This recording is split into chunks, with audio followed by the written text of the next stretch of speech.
Welcome to the meadow map. When you see a fox pacing its territory or a stream cutting across a field, you can picture the land and then measure it.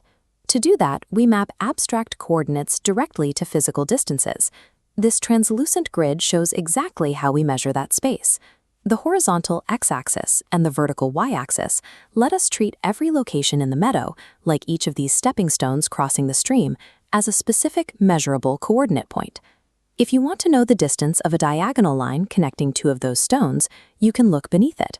By dropping straight down and straight across, you reveal a hidden right triangle. This right triangle bridges the gap between an abstract location on a map and a measurable length on the ground.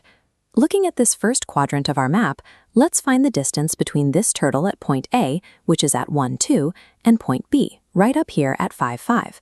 We walk it through one move at a time. First, we find the horizontal change. From an x-coordinate of 1 to 5 gives us a length of 4. Next, we find the vertical change. The y-coordinates rise from 2 to 5, creating a vertical leg of 3. Now we have the two legs of a right triangle, so we apply the Pythagorean theorem to calculate the hypotenuse. 4 squared plus 3 squared equals 25. The square root of 25 gives us a distance of 5 units. This algorithm works because the horizontal run and the vertical rise always meet at a 90-degree angle. They naturally construct a perfect right triangle. Now we'll track the distance between two rabbit burrows. Point P is at -2, 3, the negative x value placing it to the left of the y-axis, while point Q sits at 4, 11. To find the horizontal gap crossing that center line, we subtract the x-coordinates. 4 minus -2 equals 6. For the vertical change, we subtract the y-coordinates.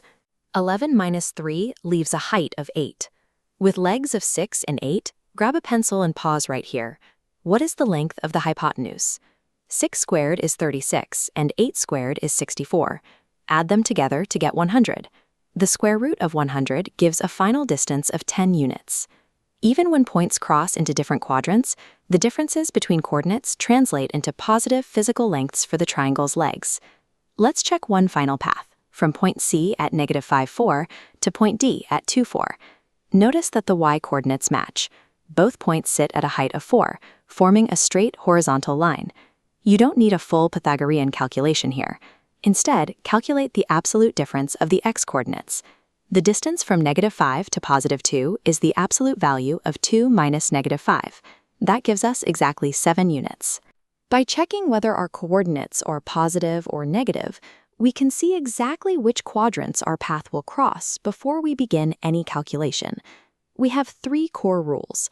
Find the horizontal and vertical change between points, apply the Pythagorean theorem to those lengths to find the distance, and if the line is perfectly horizontal or vertical, just find the absolute difference.